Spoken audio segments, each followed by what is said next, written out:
Welcome to Virtue Podcast, powered by Azka Pharmaceuticals, India's first company to bring evidence-based flat pricing in medicine.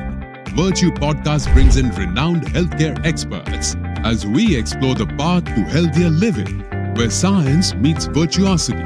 Tune in to YouTube, Instagram, Facebook, and Spotify as we welcome our virtuous guest. Don't forget to subscribe, hit the bell icon for the latest updates, and leave your comments.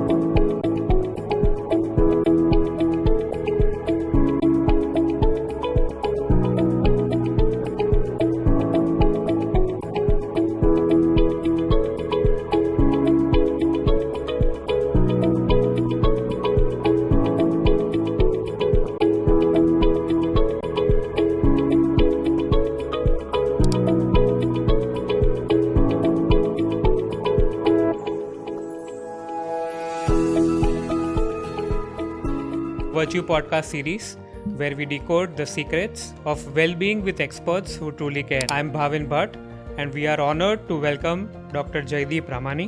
Knowing the fact that what you are doing in the field of heart surgeries is something very unique. So when I was resident we are talking about in 2013 or 2014, we used to do only open heart surgeries in where I was studying in UN Mehta. Many patients usually came after open heart surgery. They came with lots of infection, lots of sternal complication, stroke, lots of bone pain and other complications also. All these complications, I decided I should do something unique, something futuristic on the patient, so post-surgery complications can be minimized. Till to minimal invasive cardiac surgery, and currently now my setup is one of the pioneer setup in India who is doing one of the highest number of minimal invasive cardiac surgeries. Any cardiac surgery, it can be done in two ways. One is the open heart surgery, which is traditional conventional surgery, and second part is keyhole minimal invasive cardiac surgery, which is shortly formed known as a MICS, minimal invasive cardiac surgery.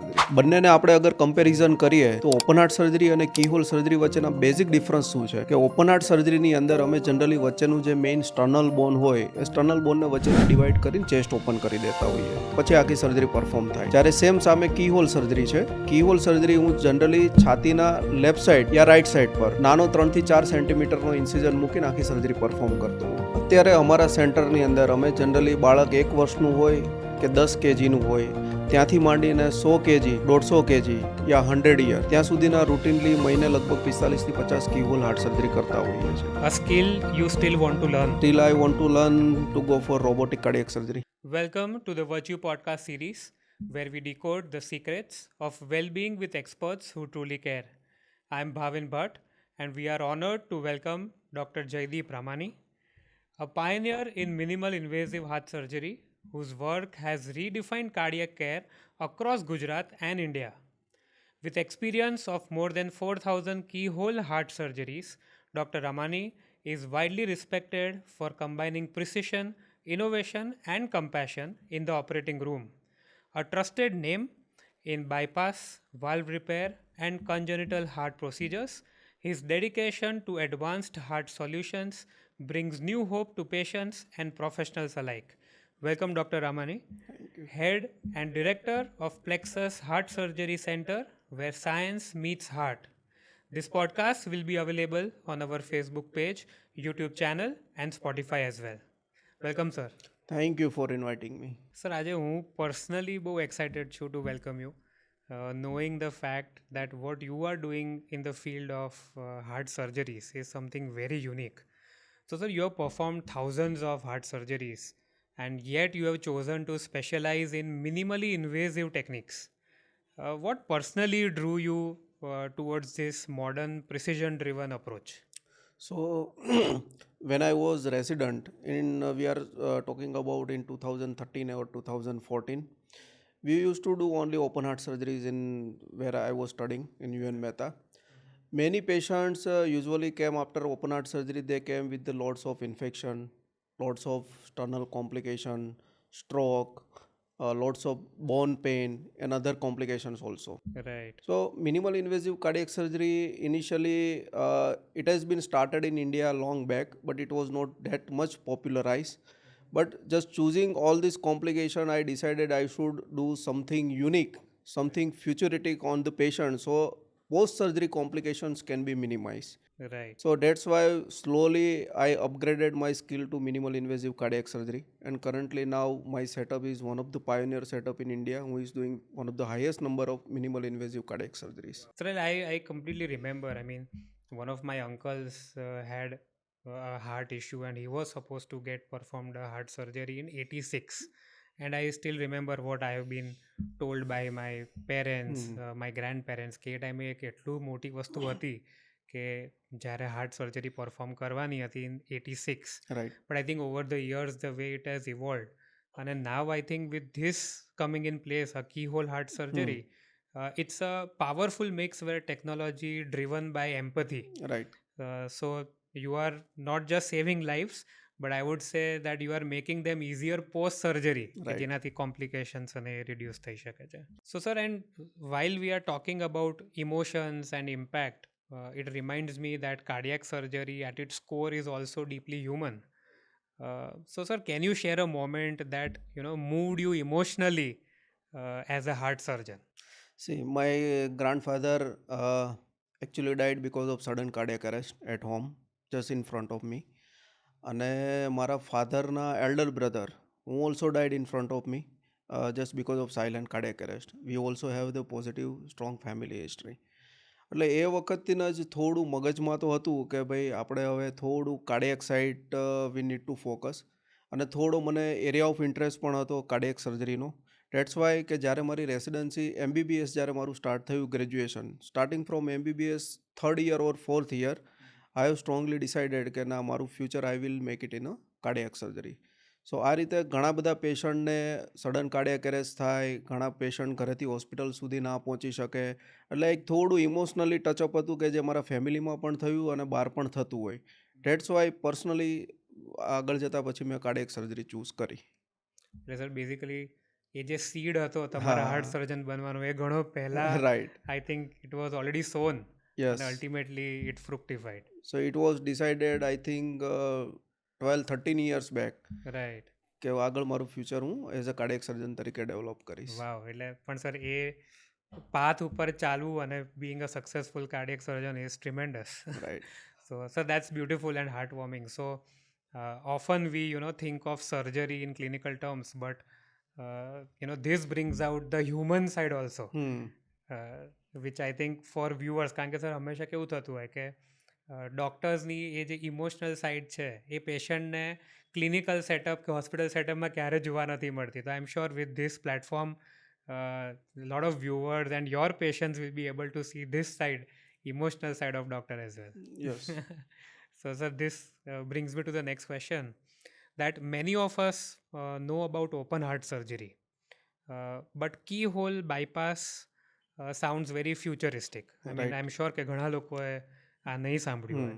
So for someone who is not familiar with this, what exactly is minimally invasive cardiac surgery and how it is different from the traditional surgeries which usually takes place? અને થોડો question sir લાંબો કરું છું અને બે પાર્ટમાં હું break કરું છું કે what are the biggest benefits for the patients Right. From recovery to risk? કારણ કે હાર્ટ સર્જરી જ્યારે બી સાંભળીએ તો બે ક્વેશ્ચન હંમેશા આવતા હોય છે મગજમાં કે આની રિકવરી કેટલી ફાસ્ટ થશે અને આમાં રિસ્ક ફેક્ટર્સ શું ઇન્વોલ્વ છે. તો my first part of the question is this, and so I think we'll take it question by question. So if you can sir throw some light on this. Okay. See, cardiac surgery, any cardiac surgery, it can be done in a two ways.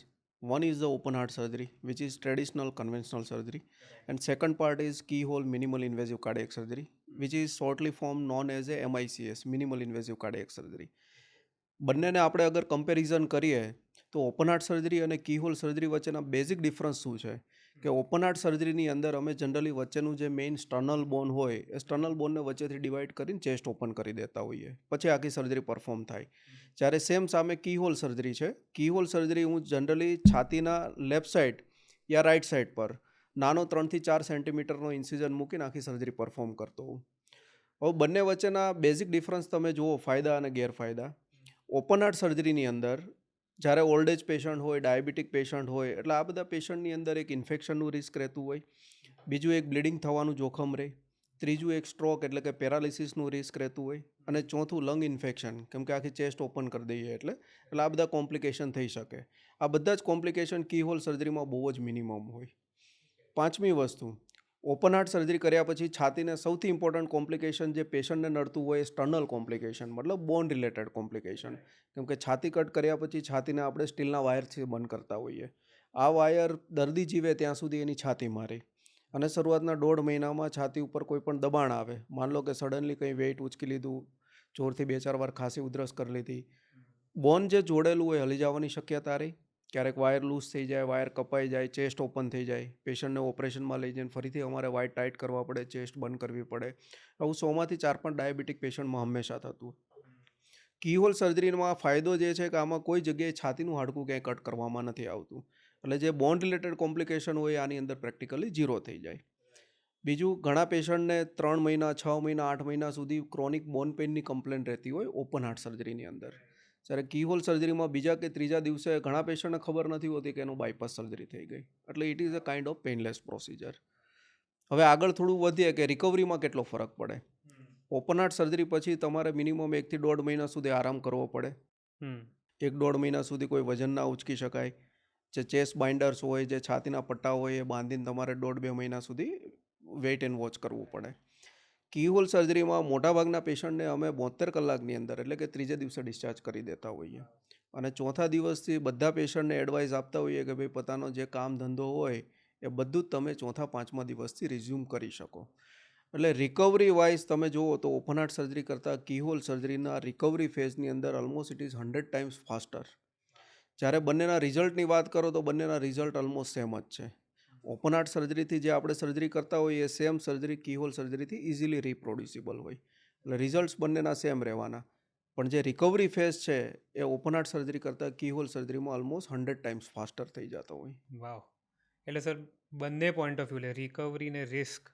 So recovery is very fast અને risk is absolutely low and minimum. Yes. Wow.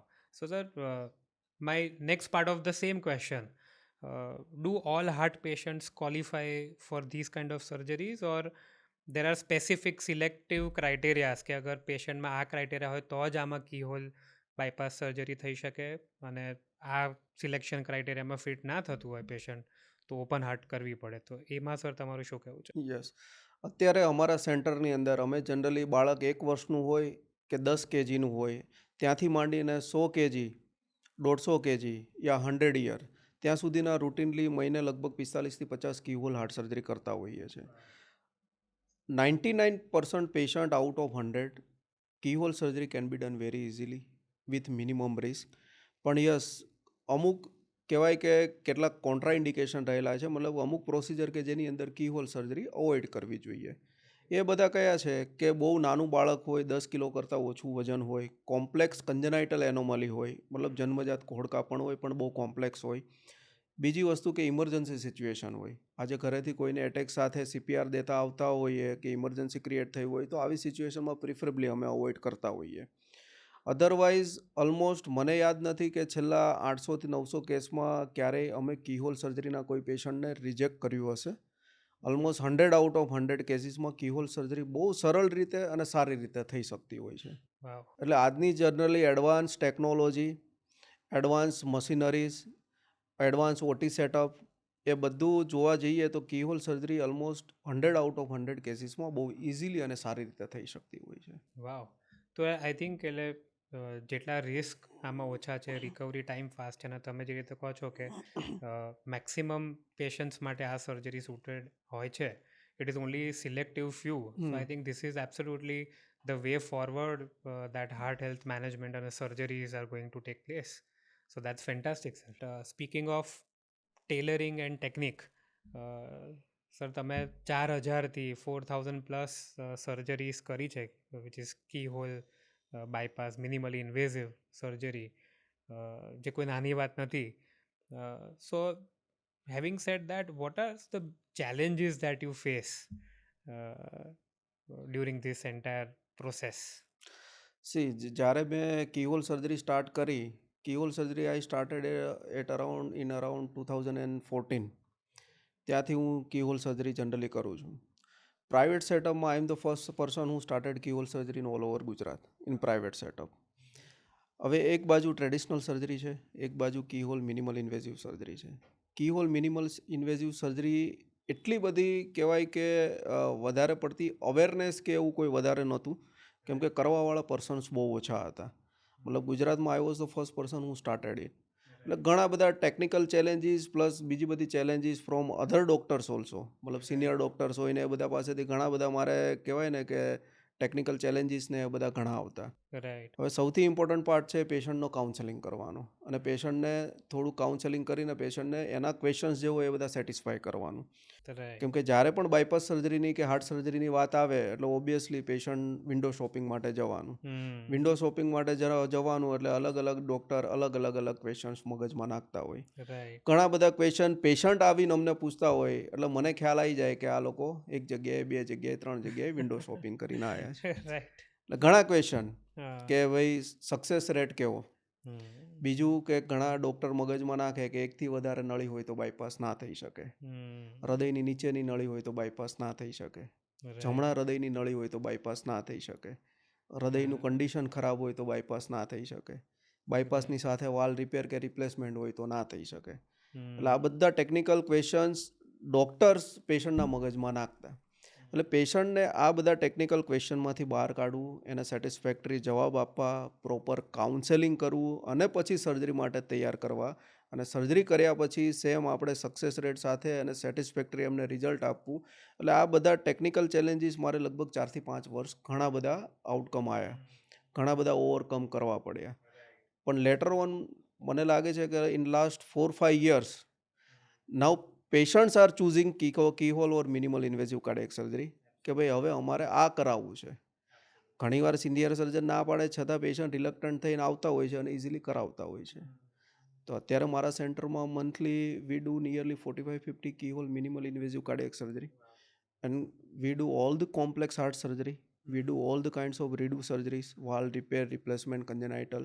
એટલે બધી સરસ success rate સાથે અને equal results of open heart surgery reproducible સરસ રીતે અત્યારે કરતા હોઈએ છીએ અમે. Well, I completely get it, sir. એટલે I think when you must have started, તો ત્યારે there were not many who were doing this, Yes. and it requires a different skill set. Right. So having said that, since traditionally એટલી બધી થતી હોય, એમાં to counsel a patient અને to explain and ultimately produce result would have surely taken a bit of a time, but now with more than 4,000 successful surgeries, that is really huge. અને જે તમે કીધું કે પહેલા એ જે અવેરનેસ હવે build થઈ છે, so people now start opting for it. So I completely get it, but it's a fantastic thing, and I think this is the future of how cardiac surgeries will be performed. Right. Right. So, sir, in your view, how important is total arterial grafting compared to vein grafts for long-term outcomes? હવે આજના જમાનામાં patient જ્યારે bypass માટે આવે એટલે patient સામેથી અમને કહેતા હોય છે કે સાહેબ ટોટલ આર્ટરિયલ બાયપાસ કરવું છે. ટોટલ આર્ટરિયલ બાયપાસની ઘણી બધી વેરાયટીઝ છે. હવે એક બાયપાસ છે જેમાં ટોટલ આર્ટરિયલ બાયપાસ હોય, બીજું વેરાયટી છે મિક્સ અને match up, that is total arterial with venous bypass. બંને વચ્ચેનો બેઝિક ડિફરન્સ શું? આર્ટરી એટલે ધમની. જનરલી બાયપાસનો મતલબ શું છે કે અમારે બ્લોક વેસલ હોય એની આગળ એક નવી વેસલ લગાવવાની છે. બહુ સિમ્પલ બેઝિક પ્રિન્સિપલ છે. તો એ ધમની અમે જનરલી 2 જગ્યાએથી લેતા હોઈએ. એક છાતીમાંથી લેતા હોઈએ જેને ઇન્ટરનલ મેમરી આર્ટરી કહેવાય, right internal mammary artery, left internal mammary artery. એટલે બંને થાય એટલે we can say it as a BIMA bilateral internal mammary artery. અને બીજી આવે રેડિયલ આર્ટરી. એટલે આ ત્રણેય આર્ટરીનો યુઝ કરીને જ્યારે બાયપાસ કરવામાં આવે એને ટોટલ આર્ટરિયલ બાયપાસ કહેવાય. ટોટલ આર્ટરિયલ બાયપાસની સૌથી બેસ્ટ વેરાયટી એટલા માટે ગણવામાં આવે કેમ કે એ બધી આર્ટરીનો પેટન્સી રેટ મિનિમમ 20 વર્ષ. મતલબ patency rate 90% patency rate is minimum 20 years. Right. સામે બીજું વિનસ ગ્રાફ છે જે આપણે પગમાંથી લેતા હોય. તમે જોયું હશે બધા ઘણા બાયપાસવાળા પેશન્ટને પગમાંથી ગ્રાફ લીધા હોય. કન્વેન્શનલી જૂનું Conventionally પહેલા એ જૂનું. થતું હતું, બરાબર છે. That is saphenous vein. Right. વેઇનનો પેટન્સી રેટ છે 10 થી 12 વર્ષનો છે. એટલે 10 થી 12 વર્ષે કોઈક ડાયાબિટીક પેશન્ટ હોય યા પેશન્ટ મેડિસિન્સ ઇરેગ્યુલર લેતા હોય એવા બધા પેશન્ટમાં વિનસ ગ્રાફ બ્લોક થવાનું એક માઇનર રિસ્ક રહેતું હોય.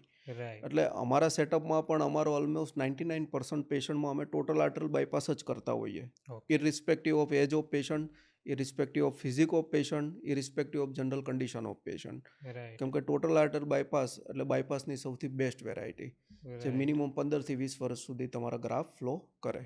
Right. So I think sir તમે જે કરો છો કે મિનિમલી ઇન્વેઝિવ કાર્ડિયાક સર્જરી, તો એ એક total package in terms of heart health અને પેશન્ટ હેલ્થ. એટલે એમાં જે તમે કહો છો કે since you are doing it arterial bypass, so એની લોન્જિટિવિટી બી વધારે છે, રિસ્ક બી મિનિમલ છે અને recovery time is fast. I mean frankly before meeting you અને બિફોર લિસનિંગ મને ખબર જ નહોતી કે 4 દિવસમાં કોઈ બાયપાસ સર્જરી પછી કામે બી જઈ શકે.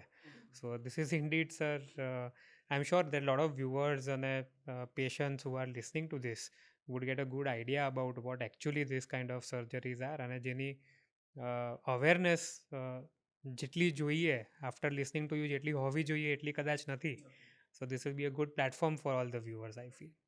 So sir, but despite of all the advances, many people still delay heart surgery. એ જ્યારે એ જે ફર્સ્ટ ટાઈમ કહેવામાં આવે કે એક હાર્ટ સર્જરીની જરૂરત છે તો ત્યારે પેશન્ટને એક્સેપ્ટન્સ આવતા જ ઘણો ટાઈમ લાગતો હોય છે. સો there is a fear. So what would you say to them in such kind of a situation? Generally જ્યારે પણ બાયપાસ સર્જરીની વાત આવે, હાર્ટ સર્જરીની વાત આવે એટલે ઓબ્વિયસ વસ્તુ છે કે પેશન્ટના માઇન્ડમાં એક ક્વેશ્ચન હંમેશા આવતો હોય કે ભાઈ આટલી મોટી હાર્ટ સર્જરી કરશું, છાતી કટ કરશું, પાછા ઓપરેશન થિયેટરમાંથી બહાર આવશું કે નહીં, આ બધા ઘણા બધા ક્વેશ્ચન પેશન્ટ અમને પૂછતા હોય છે. પણ ખાલી એક જ વસ્તુ હું મોટાભાગના પેશન્ટને કહેતો હોઉં કે અત્યારે તમને ખબર છે કે તમારી નળીઓમાં બ્લોક છે, હૃદયનો પ્રોબ્લેમ છે, આગળ જતાં એ વસ્તુ 100% તમને પ્રોબ્લેમ ક્રિએટ કરી શકે. અત્યારે તમે સર્જરી કરાવશો તો 1 થી 2% રિસ્ક રહેશે અને 6 મહિના પછી નહીં કરાવો તો એ 100% રિસ્ક થઈ જશે. એટલે તમે ચૂઝ કરો કે તમારે અત્યારે 1 થી 2% રિસ્ક લેવું છે કે આગળ જતાં 100% રિસ્ક લેવું છે. એટલે પેશન્ટને એ પાર્ટમાં કન્વિન્સ કરવા પણ બહુ ઇમ્પોર્ટન્ટ છે. આજની તારીખમાં આજે જોવા જઈએ તો પેશન્ટની ટ્રીટમેન્ટમાં પેશન્ટને શું સારું લાગે છે એ ઇમ્પોર્ટન્ટ નથી, પણ પેશન્ટ માટે શું સારું છે, પેશન્ટ માટે કઈ થેરાપી બેસ્ટ છે એ જનરલી આપણે પેશન્ટને કહેવી પડે. કેમ કે ઘણા બધા પેશન્ટ સર્જરીનું નામ સાંભળીને રિલક્ટન્ટ થતા હોય અને વર્ષો વર્ષ સેમ નળીઓ બ્લોક સાથે કે વાલ પેથોલોજી સાથે ફરતા હોય, પછી હૃદયનું પમ્પિંગ ડાઉન થાય, બીજા બધા કોમ્પ્લિકેશન થાય, એટલે ઇનઓપરેબલ સ્ટેજમાં અમારી પાસે પાછા આવતા હોય. ત્યારે એવી સિચ્યુએશન થઈ જાય કે પેશન્ટને પછી સર્જરીનો કોઈ ફાયદો ના થાય. એટલે મોટાભાગના પેશન્ટ જ્યારે પણ અમારી પાસે આવતા હોય અમે એક જ વસ્તુ કહેતા હોઈએ કે અત્યારે 1% રિસ્ક લઈ લો, આગળ જતાં 100% રિસ્ક લેવા કરતાં. Very rightly said. I am sure this is a good way. I Yeah. Mean લોકોમાં એક એક્સેપ્ટન્સ બી આવતું જાય. તમે જે રીતે કીધું તો આઈ એમ શ્યોર કે if I put myself in a patient shoes તો it becomes easier to understand કે yes this is the minimally invasive thing and I should go for it. Right. So, sir, zooming out a bit, what trends are you seeing in heart disease across India and Gujarat? કારણ કે sir, off late, તો I don't know, it is because of social media or news, but in your clinical practice, is it actually it that you are seeing that disease has increased, decreased? So, sir, what is your say on that? હમણાં recently Covid પછી ઘણા બધા articles publish થયા છે. તમે પહેલાં જ્યારે 20 વર્ષ પહેલાંની આપણે કાર્ડિયક પેથોલોજીની જે એક સિક્વન્સની વાત કરીએ કે મોટાભાગના પેશન્ટ જે હાર્ટ પેથોલોજી સાથે આવતા હતા બાયપાસ માટે કે એના માટે, એવરેજ જે પેશન્ટની એજ હતી એ અબાઉ 60 યર હતી.